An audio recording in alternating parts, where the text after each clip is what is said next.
నమస్తే, నేను ప్రశాంత్. ప్రస్తుతం జగన్మోహన్ రెడ్డి ఎమ్మెల్యేగా ఉన్నారు.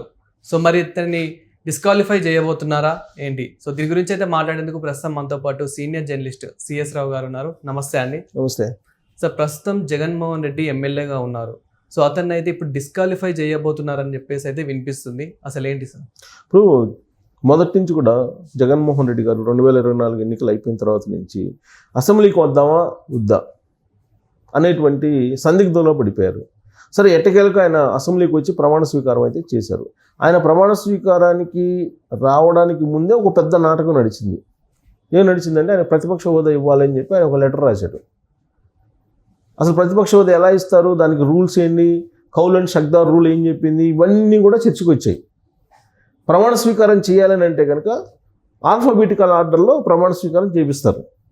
కానీ నన్ను ప్రతిపక్ష నేతగా గుర్తించి నాకు ముందుగానే ప్రమాణ స్వీకారం చేయించేటువంటి అవకాశం ఇవ్వండి, చంద్రబాబు నాయుడు గారు ప్రమాణ స్వీకారం చేసిన తర్వాత వెంటనే నా చేత చేయించండి అనేది అప్పట్లో ఆయన వినిపించినటువంటి ఒక పెద్ద డిమాండ్.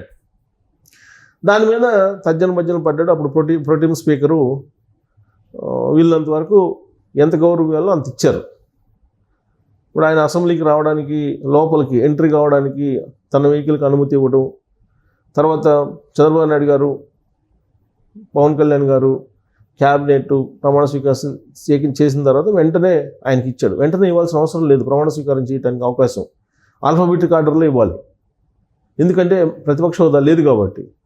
కానీ ఆయనకి ఆ రోజున తన వెహికల్ని అసెంబ్లీకి లోపలికి రానివ్వడం, ఆ తర్వాత మంత్రులు ప్రమాణ స్వీకారం అయిన తర్వాత ఆయన ప్రమాణ స్వీకారం చేయడం, ఇవన్నీ జరిగినాయి, చూసాం మనం. అంటే అప్పట్లోనే అతనికి ఇవ్వాల్సిన దానికన్నా కూడా ఎక్కువ గౌరవం ఇచ్చారు అనేది అప్పట్లో వినిపించింది. సరే, ఆయన వచ్చాడు, ఎట్టకేలకు ప్రమాణ స్వీకారం చేశాడు. ప్రమాణ స్వీకారం చేసిన తర్వాత మిగతా సభ్యులు ప్రమాణ స్వీకారం చేసేదాకైనా ఉండాలి కదా. కనీసం ఆ పార్టీకి సంబంధించినటువంటి 10 మంది ఎమ్మెల్యేలు ఉన్నారు, ఆయన కాక వాళ్ళు ప్రమాణ స్వీకారం చేసేదాకైనా ఉండాలి కదా అసెంబ్లీలో. లేదు, ఆయన ప్రమాణ స్వీకారం చేసి వెళ్ళిపోయిన తర్వాత నుంచి మళ్ళీ అసెంబ్లీకి రాలేదు. ఇప్పటికి 2 అసెంబ్లీలు అయిపోయినాయి, 3వసారి అసెంబ్లీ జరుగుతుంది. వరుసగా 3 అసెంబ్లీకి గైర్హాజరైతే ఆ ఎమ్మెల్యేని అనర్హత వేటు వేయచ్చు. అతను ఆ ఎమ్మెల్యే మీద అనర్హత వేటు వేయటానికి విశిష్ట అధికారాలు స్పీకర్కి ఉన్నాయి. ప్రస్తుతం స్పీకర్గా ఆంధ్రప్రదేశ్కి అయ్యన్న పాత్రుడు గారు ఉన్నారు, డిప్యూటీ స్పీకర్గా రఘురామకృష్ణరాజు గారు ఉన్నారు. ఇప్పుడు అయ్యన్న పాత్రుడు గారికి ఒక లెటర్ రాశాడు. ఆయన ఏం రాశాడు, నన్ను ప్రతిపక్ష నేతగా గుర్తించండి అని చెప్పి ఆయన లెటర్ రాసి ఇంకొక వైపు మళ్ళీ హైకోర్టుకు పిటిషన్ వేశాడు. నన్ను ప్రతిపక్ష నేతగా గుర్తించాలి అని చెప్పి పిటిషన్ ఒకటి వేస్తూ, స్పీకర్గా అయ్యన్న పాత్రుడు గారు ఉన్నారు, అయ్యన్న పాత్రుడు తనకు ప్రతిపక్ష నేతగా గుర్తింపు ఇస్తాడని నేను అనుకోవట్లేదు. దానికి కారణం ఏంటంటే జగన్మోహన్ రెడ్డి అనే అతను ఇంకా చావలేదు, బతికే ఉన్నాడని చెప్పి కామెంట్లు చేశాడు. ఈర్ష్యా ద్వేషాలతో కూడినటువంటి స్పీకర్ ఉన్నాడు స్థానంలో, కాబట్టి తనకు న్యాయం చేయండి అని చెప్పి ఒక పిటిషన్ వేసిన హైకోర్టులో. జనరల్గా ఏంటంటే లెజిస్లేషన్ వేరు, జ్యుడిషియరీ వేరు. ఈ రెండు ఓవర్లాప్ కావు ఎక్కడ కూడా. ఇప్పుడు ఆ ప్రతిపక్ష నేత ఇవ్వాలా వద్దా అని డిసైడ్ చేసేది ఎవరు? స్పీకర్. స్పీకర్ని ఆదేశించే అధికారం హైకోర్టుకు ఉంటుందా అంటే ఉండదు. దానికి ఒక లక్ష్మణ్ రేఖ ఉంది జ్యుడిషియరీ కను లెజిస్లేషన్కి. లెజిస్లేషన్లోకి ఎంటర్ కాదు జ్యుడిషియరీలోకి లెజిస్లేషన్ ఎంటర్ కాదు. ఏదైనా కోర్టులో ఉన్నటువంటి అంశం మీద అసెంబ్లీలో చర్చ జరగదు, చర్చించరు కూడా. ఈ సబ్ జ్యుడిషియరీ అని అంటారు. అలాగే అసెంబ్లీలో తీసుకున్నటువంటి నిర్ణయాలు, అసెంబ్లీలో దాని మీద, అసెంబ్లీ లోపల జరిగేటువంటి అంశాల మీద స్పీకర్ తీసుకున్న నిర్ణయాల మీద కోర్టులో వేసినా కానీ కోర్టులో ఉండేటువంటి జడ్జిలు దాన్ని వాదనలకు అంగీకరించరు. సో కాబట్టి ఇది చాలా సందర్భంలో జరిగింది. ఇప్పుడు రోజా అప్పట్లో డిస్క్వాలిఫై అయ్యారు. ఆవిడని తీసుకోమని చెప్పి హైకోర్టు చెప్పింది, పరిశీలించని చెప్పింది స్పీకర్కి. పరిశీలించమంటే ఆయనే డిస్క్వాలిఫై చేసినప్పుడు ఇంకా పరిశీలించేది ఏముంటుంది? అప్పట్లో పోలీసు ప్రసాద్ గారు స్పీకర్గా ఉన్నారు 2014-2019 మధ్యలో. సో డిస్క్వాలిఫై అయ్యారు రోజా. ఆ కోర్టుకు వెళ్ళింది, సుప్రీంకోర్టు దాకా వెళ్ళింది. ఏమైంది? అసెంబ్లీలోకి అడుగు పెట్టడం లేదు కదా స్పీకరు. సో అంత విశిష్టాధికారాలు ఉంటాయి స్పీకర్కి. మరి ఇప్పుడు స్పీకర్ని కాదని నువ్వు హైకోర్టులో పిటిషన్ వేశాడు జగన్మోహన్ రెడ్డి. ఇంకొక వైపు ఏమో ఆయన వరుసగా 2 అసెంబ్లీలకి గైర్హాజరయ్యారు. 3 అసెంబ్లీ రేపు బడ్జెట్ సమావేశాలు జరగబోతున్నాయి ఒక వారం 10 రోజుల్లో. ఈ వారం 10 రోజుల్లో జరిగేటువంటి బడ్జెట్ సమావేశాలకు కనుక ఆయన రాకపోతే ఖచ్చితంగా డిస్క్వాలిఫై చేసేదానికి అధికారం స్పీకర్కి వచ్చేస్తుంది. సరే, స్పీకర్ చేస్తారా లేదా అనేది ఆయన విశిష్టాధికారాలు ఆయన కొన్ని.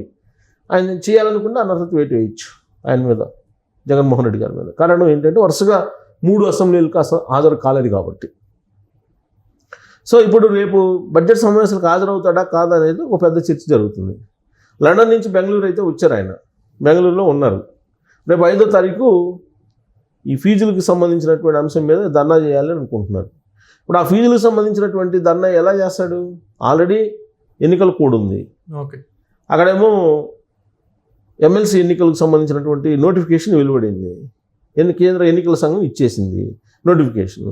ఎన్నికల కోడ్ అమల్లో ఉంది. ఎన్నికల కోడ్ అమల్లో ఉన్నప్పుడు ఈ తల్లికి వందన అమలు చేయండి, లేదంటే ఈ రైతు నేస్తాం అని చెప్పి దానికి డబ్బులు ఇవ్వండి, అన్నదాత సుఖీభావ అనే దానికి డబ్బులు ఇవ్వండి, లేదంటే పిల్లలకి ఫీజులు ఇవ్వండి, ఫీజు రీంబర్స్మెంట్ ఇవ్వండి అని చెప్పి నువ్వు ఎలా డిమాండ్ చేస్తావు? నువ్వు డిమాండ్ చేసినా కానీ ప్రభుత్వం ఎలా ఇస్తుంది? ఇవ్వదు కదా. 5వ తారీఖున ఆయన ఈ ఫీజులకు సంబంధించి ధర్నా చేస్తున్నానని చెప్పి ఆయన చెబుతున్నాడు. ఎన్నికల కమిషన్ ఎన్నికల కోడ్ ఉన్నప్పుడు అమలు చేయడానికి లేదనే సంగతి ఆయనకు తెలుసు కదా. ముఖ్యమంత్రిగా చేశారుగా 2019 నుంచి 2024 వరకు. ఆయన ఆ మాత్రం తెలీదా? మరి తెలిసి కూడా 5వ తారీఖు ఎందుకు పెట్టారంటే రాజకీయపరమైనటువంటి కోణం. ఓకే, ఈయన అసెంబ్లీ బడ్జెట్ సమావేశాలు జరుగుతాయి. ఈ బడ్జెట్ సమావేశాలకు ఆయన వస్తాడా రాడా అనే దాని మీద పెద్ద ఎత్తున చర్చ జరుగుతుంది. ఎందుకు చర్చ జరుగుతుందంటే ఆయన మీద అనర్హత వేటు పడే అవకాశం ఉంది ఒకవేళ రాకపోతే. అంటే వచ్చి ఊరికే అలా ముఖం చూపించి హాజరేయించుకుని వెళ్తాడా, లేదంటే అసెంబ్లీ సమావేశాల్లో కూర్చుంటారా అని అంటే దీని మీద భిన్నాభిప్రాయాలు వ్యక్తం అవుతున్నాయి.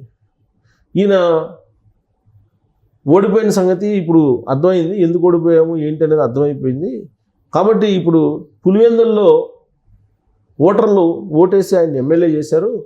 పులివెందుల ప్రజలు నిలదీస్తున్నారు. ఈ మధ్యకాలంలో పులివెందులు వెళ్ళినప్పుడు కూడా ప్రజలు నిలదీశారు ఆయన్ని. రాళ్ళు కూడా వేశారు, టమాటాలు కూడా ఇసిరారు. పులివెందులలో ఉండేటువంటి సమస్యలని అసెంబ్లీకి వెళ్ళి ప్రశ్నించాలి కదా ఎమ్మెల్యే. అవును, ఏ ఎమ్మెల్యే అయినా ఆ నియోజకవర్గాలకు సంబంధించిన సమస్యలను పరిష్కరిస్తాడు, సమస్యల్ని వెలిగెత్తి అసెంబ్లీలో చాటుతారు, దానికి పరిష్కారం చూపిస్తారనే కదా ప్రజలు ఓట్లు వేసేది. మరి జగన్మోహన్ రెడ్డి అసెంబ్లీకి వెళ్ళకపోతే పులివెందుల ప్రజలు ఎందుకు కాముగుంటారు? 23 మంది ఎమ్మెల్యేలతోటి చంద్రబాబు నాయుడు గారు అసెంబ్లీకి అటెండ్ అయ్యారు కదా 2019 నుంచి 2023 దాకా. భువనేశ్వరి గారిని ఎప్పుడైతే శీలంని సింకిచ్చారో ఆ రోజు నుంచిగా ఆయన ఈ కౌరవ సభలో ఉండను, నేను గౌరవ సభ మళ్ళీ వస్తే వస్తానని చెప్పి వెళ్ళిపోయారు.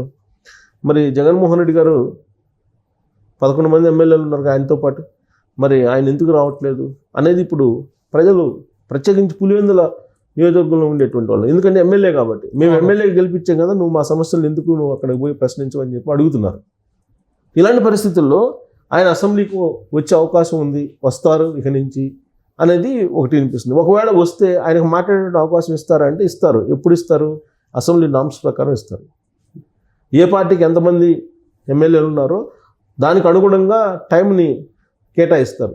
అంతే తప్ప అసెంబ్లీకి వచ్చేసి నేను మాజీ ముఖ్యమంత్రిని, నాకు మాట్లాడడానికి అవకాశం ఉందంటే ఎవరు? ఫస్ట్ తెలుగుదేశం పార్టీ, తర్వాత జనసేన, తర్వాత బీజేపీ, తర్వాత జగన్మోహన్ రెడ్డి గారికి ఇస్తారు. ఎమ్మెల్యే సంఖ్యను బట్టి ఇస్తారు. ఇప్పుడు జగన్మోహన్ రెడ్డి గారికి దగ్గర ఉన్నట్టు ఎమ్మెల్యేల్లో 11 మందిలో దాదాపు 4-5 వేరే పార్టీ వైపు చూస్తున్నారు. ఇంకొకళ్ళేమో బీజేపీ వైపు చూస్తున్నారు, ఒక 3-4. పోతే ఒకళ్ళిద్దరు మిగులుతారు ఆయనకి. మరి అలాంటప్పుడు ఆయన అసెంబ్లీకి వస్తారంటే వచ్చే అవకాశం లేదంటున్నారు. ఒకవేళ రాకపోతే అనర్హత వేటు వేస్తారు. అనర్హత వేటు వేస్తే 6 నెలల లోపల పులివెందులకు ఉప ఎన్నికలు వచ్చే అవకాశం ఉంది. మరి ఆ పరిస్థితి తీసుకెళ్తారా అని అంటే జగన్మోహన్ రెడ్డి గారు ఇప్పుడు ఏమంటున్నారు? నేను చేసినటువంటి మంచి ప్రజలకు గుర్తుంది, నేను బటన్ నొక్కి అందరికీ అందజేశాను, ప్రజలందరూ నా కోసం చూస్తున్నారు అంటున్నారు. నిజంగా ఆయన కోసం చూస్తున్నారని ఆయనకు నమ్మకం కలిగితే రాజీనామా చేస్తారు. రాజీనామా చేసి పులివెందుల్లో మళ్ళీ పోటీకి నిల్చోవాలి. మళ్ళీ పులివెందులు ప్రజలు గెలిపిస్తే అప్పుడు నీ మీద నమ్మకం ఉన్నట్టు. అవును. మరి ఇప్పుడు ఆయన రాజీనామా చేస్తాడా, అసెంబ్లీకి హాజరవుతాడా అనేది ఇప్పుడు ఆయనే తెలుసుకోవాలి. Thank you sir.